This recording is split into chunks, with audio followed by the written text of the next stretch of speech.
All right, for more on it, and of course you can weigh in.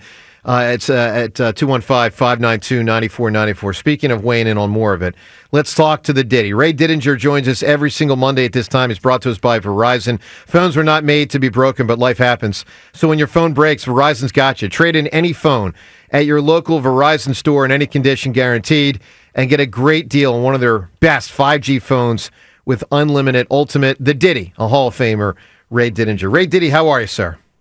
Doing very well, Joe. How are you doing? I'm doing better than last week, Ray, and I was already doing good because they had a 9-game winning streak. Now it's 10.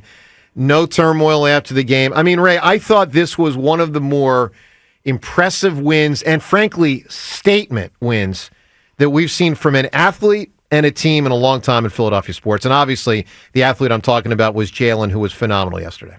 No question. You're right. And if you look at the national media, and I kind of did last night, I kind of scanned around the national media to kind of see what they were saying, what their take was. Yeah, we all know how people in Philadelphia were reacting, but how was the national media taking this, processing this? And they were all saying basically kind of what you were saying, that this was a really emphatic statement kind of win by the Philadelphia Eagles. And it's going to be interesting this week when they all start coming out with their power rankings and all of those kinds of things, trying to evaluate the 32 teams, where the Eagles are. I mean, as of last week, they had moved up to number 2. So now the question is, will some people jump them ahead of the Lions now and put them at number 1? I think that there's a very good chance of that, because this was a very impressive performance. I mean, people should not dismiss the Pittsburgh Steelers, who came in here as a very hot team themselves, and a team that's going to the playoffs, and a team that has a lot to offer. I mean, a red-hot quarterback and a really good defense, and very well coached. And the Eagles went into this game with a lot of questions to answer. And they answered all of them. So now they're sitting at 12-2, and you don't want to start looking too far ahead, because you do have to go to Washington next week. But right now, they're sitting in a pretty good place. Ray, are you one of those people who jumps the Eagles ahead of the Lions? Right now, I might. Just given what the Lions are right now. Yeah. They have lost a ton of players this year. Yep. And I know Dan Campbell. He's not one of those guys that's ever going to alibi or complain. It's he's out of the next man up school, which I understand. But at a certain point, you run out of people.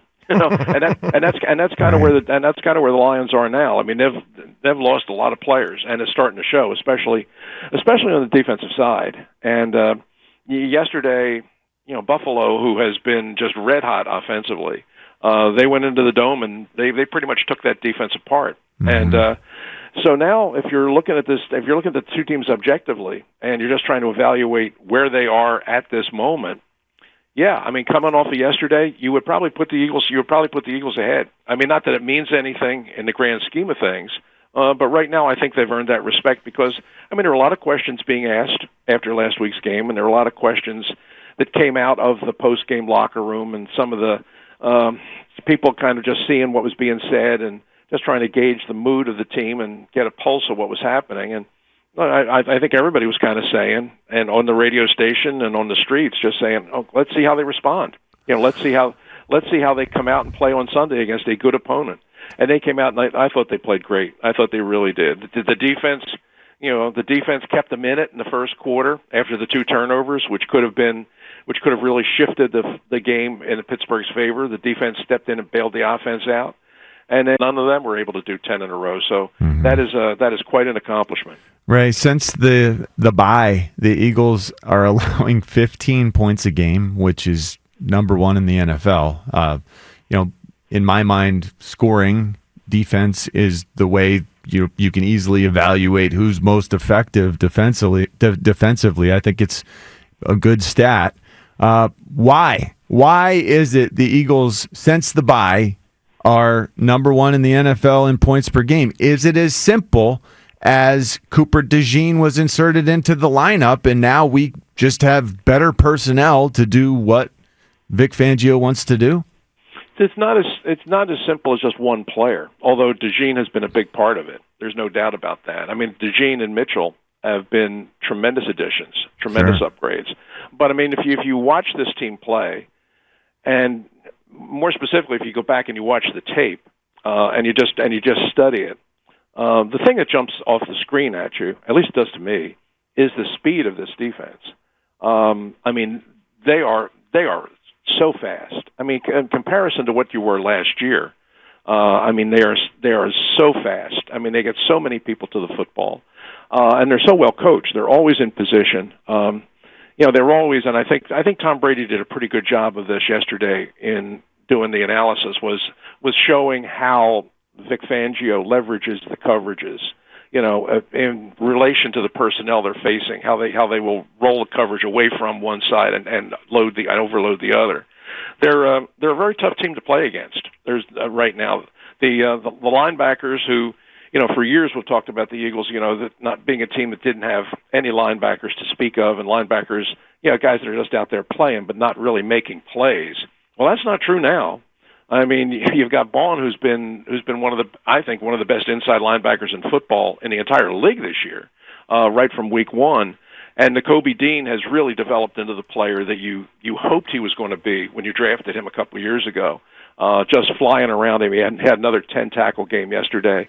And that's what you see. I mean, you see a defense that's extremely well coached, very disciplined, really fast, really physical. And the best part about it is it's the youngest defense in the league. If you look at the 11 starters, and I know you change from down to down, and there's different sub packages come on and guys come on and guys go off. Yep. But if you just look at what you would consider your 11 regulars, it's the youngest defense in the league. Average age of 25. And the thing that's crazy about that, Ray, like if you take Slay out of the equation, who's 33, and BJ, the two of them. I don't know that he counts. Is he counting as a starter in that? Did you say starters or all players, Ray? That was starters as of last week. Gotcha. So I guess BG may not have counted. Got it. Ray, let's talk about the offense. So, and Ray Didinger with us right now. It's 94 WIP HD1 Philadelphia. As we broadcast today from the Tasty Cake studio, the Eagles in the last 3 months have won 10 in a row, which is nuts. Ray, they denied it after the game that they were trying to force feed the ball to AJ early, but they were, right? I mean, that was intentional to get him the ball early. Would you agree with that? No question. Yeah, no question. That was, and it wasn't just, it wasn't just to make him feel good. I mean, it wasn't just about, okay, he was complaining last week. Here, let's give him the ball. No, it was to reestablish what your offensive identity was. It was to get that out there right away. I see last week when everybody was talking about this and everybody was talking about AJ and casting it in terms of selfishness, that it was a guy that was just talking about, I'm not getting my touches, I'm not getting my catches, I'm not getting my yards, poor me. I really didn't see it that way. I mean, I thought what he was addressing was his view of the overall state of the offense and how the passing game had to improve, how they had to rediscover a viable passing game if they were going to go to the playoffs and win. And, I happen to agree with that. I mean, if you looked at the passing game, especially last week, but even in recent weeks, I know the running game, like I love the running game, and I'm thrilled to see the Eagles the number one rushing team in the league. I never thought I'd live to see that day, but here it is. But I mean, you also need to have a balanced offense to go to the playoffs and win games. And I that's what I thought AJ was saying. I thought he wasn't just talking about himself. I thought he was just talking about the overall health of the offense as it applied to the passing game. And I thought he was right about that. So yesterday they come out and you're going up against a team in Pittsburgh that you knew was going to be a tough team to run against. They just are. I mean, they're just a really good team, and they're a hard team to run against. If you were going to win this game, you were going to have to throw the ball. You were going to have to throw the ball, and you're going to have to throw the ball effectively. And I thought that the idea of coming out right away, playing at a little bit of a higher tempo, which is something we've talked about, which they did, and show early on that you could still make those dig throws to Brown and to Smith was a very important thing for them to establish, and they established it right away. Ray, on the other side of the ball, we saw Jalen Carter with looked like a face slap, a pretty egregious head slap, and Nick was upset. Jalen Carter, we know his play has been amongst the best of the D tackles in all of football. How worried are you that his discipline, or I don't even know what to say. Some of the concerns that we had, some of the concerns that caused him to slip in the draft are going to rear their ugly heads. Not much. I mean, I just saw it as sort of a flashpoint. I'm sure at this point in the year that he's frustrated with being held, Sure. and being chopped. And, the way week after week, I mean, we see it is how teams are scheming on the offensive line to not let him take over the game. And so every week he goes into a game where he's getting doubled, where he's getting chipped, where he's getting chopped. I mean, he's having to deal with that every week. And at this point, he's probably fed up with it. And he was getting his fair share of it. I mean, they didn't call a whole lot of penalties, but I thought they could have. I mean, if you looked at the game and you were watching some replays, you saw him getting held, grabbed all day long. Yes. And at a certain point, I think he was fed up with it, and he reacted by slapping the guy in the head, which not the smartest thing to do. I mean, you get a penalty there, which. I mean, if it had been just a little bit different in timing, yep. I mean that could have been a first down, and the Steelers could have held onto the ball, and who knows? Sure. But I mean, he's got to be smarter than that. I mean, it's the kind of flagrant foul that could get you ejected, and you don't want to see that happen to him. But at the very least, it's a penalty, a 15-yard penalty at a time when you couldn't afford it. And I think that's what Nick was saying on the sidelines. I think Nick was upset with him, just saying you got to be smarter than that. And he's right in saying that, but I don't, as something that suggests that there's a larger problem there. I don't see it. I think that Carter has been terrific this year. I mean, I think there's no question in my mind he's a Pro Bowl player, and I would be very shocked if he didn't get that kind of vote. And he deserves that kind of recognition because in year two, I mean, he's matured into the kind of force on the defensive line that everybody thought he was going to be when they drafted him. Force is a good word. I mean, Ray, he looks like someone that could have been the number one pick in the draft, as he may have been. Yeah, and Joe, I think he would have. I mean, if there hadn't been, if there hadn't been the drag racing thing and the tragedy down in Georgia, I don't think there's any question that if you were just grading the player, all the other stuff aside, if you were just grading the player, I bet you he was number one on everybody's board. I mean, he was that good a player in Georgia. Awesome. So, hey, Ray, how far behind is Milton Williams in terms of the way he's played this year? Because we never talk about Milton Williams. Right, and he's really good. Yeah. I mean, he's gotten the opportunity to play a lot, and he's gotten the opportunity to play next to Carter, which helps him tremendously. But I mean, he's developed from a guy who came out of a pretty small college program. Without a whole lot of fanfare. He's very quietly developed into a really steady, really solid performer who plays well within Vic's scheme. That's, to me, a lot of this comes back to Vic. I mean, I think that he has had a profound influence on this defense from what they were last year. I mean, listen, they had issues defensively last year in terms of just the overall athletic ability of the players. They were just short on players. Yep.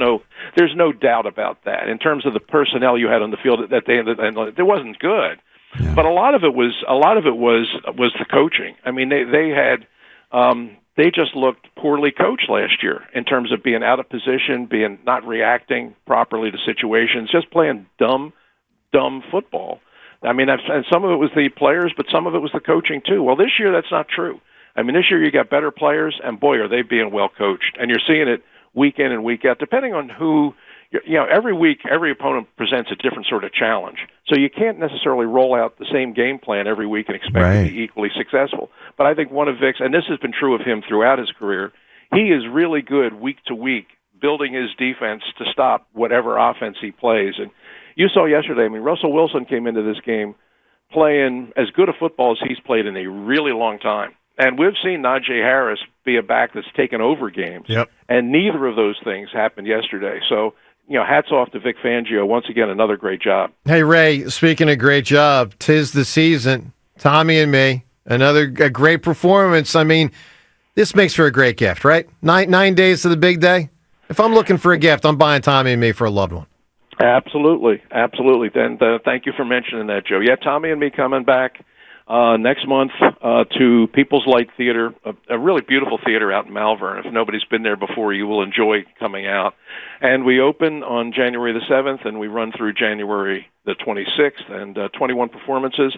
And I just checked the box office yesterday, and they're selling. You know, some of the shows are close to sold out. So if anybody's interested in coming out, you know, go on to the People's Light website and order your tickets now. And we'll love to see you out there because it's a fun show. And you know, I mean, everybody's going to have Eagles fever next month. That's for sure. That's right. And Tommy and me is a great way to celebrate that. I love it. Ray, stay well, bud. We'll talk to you next week. And thanks as always for being a huge part of the program.